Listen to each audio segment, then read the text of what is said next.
Hey guys, welcome to the Daily Word Bible Study, a plain and simple book by book, chapter by chapter, and verse by verse study through the entire Bible. We are in Matthew chapter 9. So, Hey guys, let's get welcome into to it. Let me pull up my schedule now. I'm going, of course, I'm getting my bearings here. Matthew chapter, let's put up share my screen. All right, so, we're going to pick it up at verse 13. No, verse 14. And last time we did talk about this idea that Jesus partied with sinners.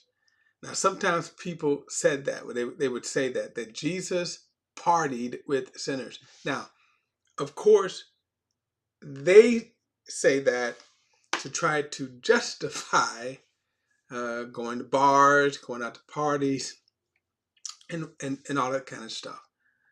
The party life. And so they would say, well, Jesus, he ate and drank with sinners. And the answer to that is yes, he did. He actually did. So my point then is, and by the way, I'm not going to say that you shouldn't go out. In other words, you can say we are put on earth to go to the sinners. So if you want to use that as an excuse to go bar hopping, house party, or whatever, okay, I'm being a little humorous here, but again, a lot of Christians do that. Here's my point. Excuse me. When you go, just as when Jesus went, he partied, or did he party? I'm not gonna say use the word party. Jesus. I cannot find anywhere where Jesus ever turned down an invitation to dinner from anyone. From anyone. He even ate with his arch enemies, the Pharisees. But when he went, who affected who? So you think about that. Who affected who? Right? So was Jesus out on the floor twerking? Okay. Uh, in fact, you don't even have, in some cases, in some of these churches today, you don't even have to go to the bars and stuff, all that. They're doing all this stuff in the church. But I digress. All right.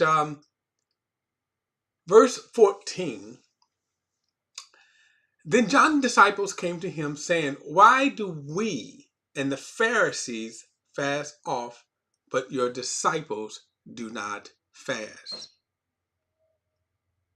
Now, this is amazing right here. John the Baptist's disciples. So within just a year, now I just understand this, we're just within a year, John the Baptist's ministry, from the time that he came on the scene publicly and really started baptizing for the forgiveness of sins, his ministry was only about 6 months, maybe a little more, and then before he was arrested. But he had amassed disciples. We're going to see this later on with some of his disciples. He would send two of his disciples to ask Jesus, is he the one? But what is amazing is that already, just within a year, they're already trying to they have already formed a John the Baptist religion. Now, this is not the Baptist or Anabaptist, okay? But John the Baptist already. And notice, they come to him and already what their focus on is, well, we fast. And what's even more shocking is that, notice they said, why do we and the Pharisees fast? That's even worse. In other words, they should have known better coming from John. Okay? And just so you might know, is that John, this, you can almost say religion of John, disciples of John, we're going to see them some 25 to 30 years into the book of Acts. In Acts 19, Paul, he come across in Ephesus some disciples of John the Baptist. So, and what's kind of amazing is how easy it is to form a religion, to make a religion almost out of anything. That's just amazing. And so here's the difference between, even what John taught, they're not even following what John taught. That they're already forming the religious part. So religion, by definition, is just simply an observance of something, right? An observance. When you go to church on Sunday, every Sunday, that's religious. It's an observance. You do it kind of in an orderly way. So like, and so there's a kind of a format, procedures, traditions. So every Sunday we go to church. And then if you ever notice that every Sunday, you do the exact same things every Sunday. So every Sunday at the same time, the same thing happens. You go to church, you walk through the doors, you get greeted, you get seated. You have praise and worship, three fast songs, 3 slow songs. Then the announcement comes, sermon comes, and dismiss. And that happens pretty much every Sunday, right? If you're more in the kind of the Pentecostal churches, you're going to shout and dance for a while. Okay, and then you're going to preach. And again, same thing, Sunday after Sunday after Sunday. Religion focuses on the precepts that they develop. And sometimes they start off good, but as man's religion goes, they quickly corrupt the will of God. So just right here are John's disciples focusing. Now think about this. They are focusing on the frequency of fasting.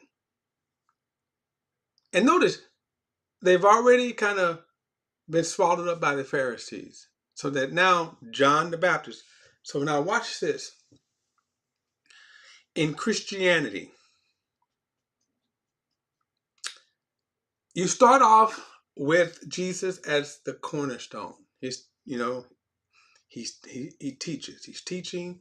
He gives the foundation of the faith. He ascends to heaven, turns the keys of the kingdom over to his apostles. Now, for the first, you can say 2.5 centuries, roughly, you had the preaching of the gospel as Jesus commanded, starting with Jerusalem, and then an outward spread from Jerusalem to the Gentile world. Then as you get to the 1st century, turn it over to the 1st century, you have an already decline. The age of what they call the church fathers had to wrestle with false heresies over this period of time. Some of the creeds, what we call the creeds, were developed primarily. They were quick notes. They were quick statements of faith, so that you can kind of really let's get to the meat of it. And then in the 3rd century, you had Constantine that came along. And then Constantine started off good in the sense that, let me go back up, because those first kind of 2 or 3 centuries, the 1st century, the end of the 1st century, going to the 2nd century, you had these bouts of persecution. Some severe, some not severe, but just the idea that these kind of Roman leaders would try to extinguish Christianity, the more that they persecuted, the more they made it grow. So when we come to the 3rd century, Constantine, who said he converted to Christianity, he made Christianity the religion of the empire. And almost like overnight, literally, you would have those that were jailed for their faith, persecuted, tortured, immediately stop. So, yay for Christians, because it was like, man, they were going through. They're being persecuted. The bad part of that, you can say, marrying religion, state and religion, government and religion, which hint, when we get to America and you have the separation, right? You don't want to have government infringing. The bad part of what Constantine did, and let me tell you some of the good points he did. So by making Christianity the state religion, which he did, he said Christianity is now the religion of the empire. So was that good? Well, it turned out not to be. So he makes the faith the state religion. The first time you see that they was given land. This is when you start seeing buildings being built. Churches were tax exempt. Okay, so churches were tax exempt. And then, but here's the bad part. Everybody was a Christian. And there was no inward change. So pagan priests, and whatever god, and the Romans had many. In fact, it was at one point, they criticized Christians. They actually called Christians atheists. And the reason why is because Christians worship one God. So now you have them kind of married into the faith. No renouncing the paganism. In fact, they didn't even have to accept Christ. So now you can almost kind of understand where you see this infusion, this mixture of paganism into the Christian church. Later that evolved into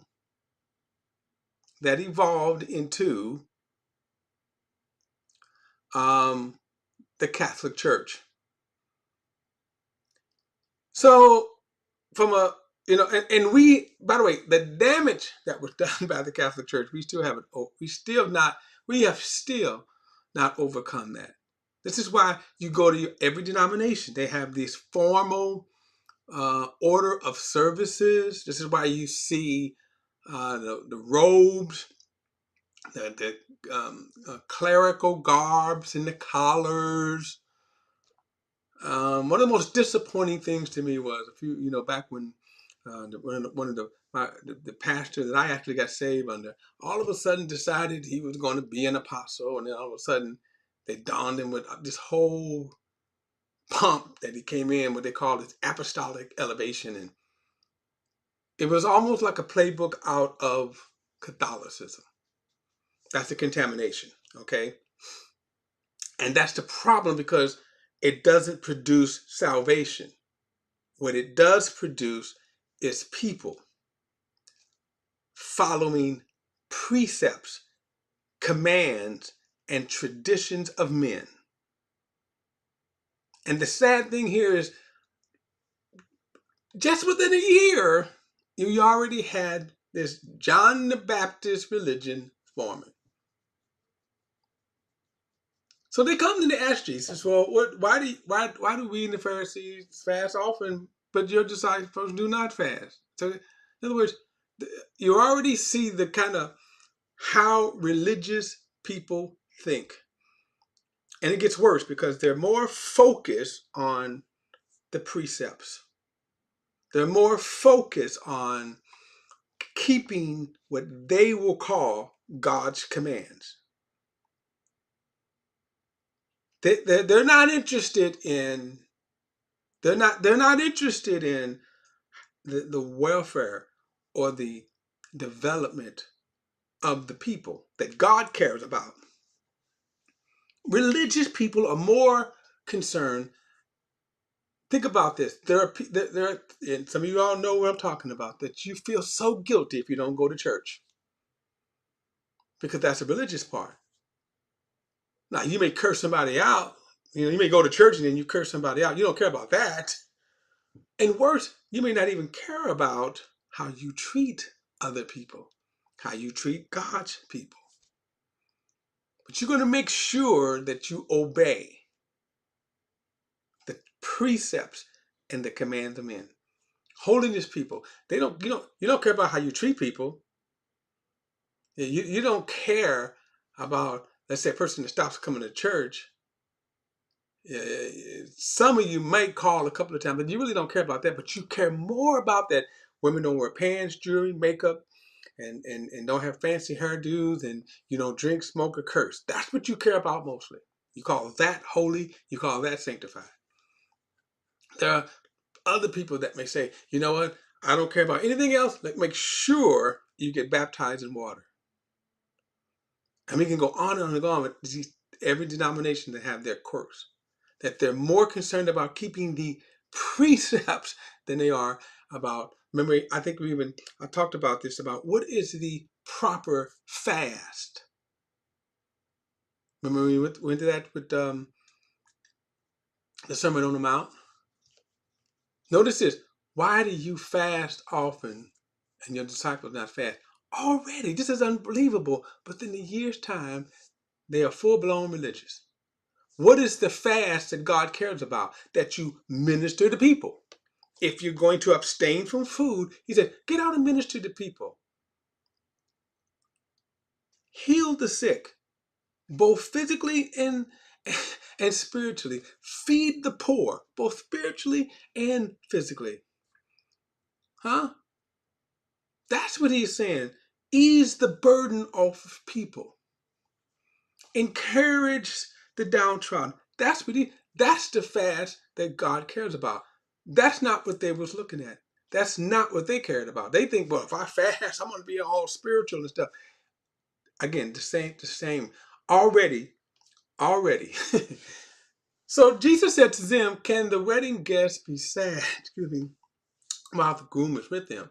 The times will come when the groom will be taken away from them, and then they will fast.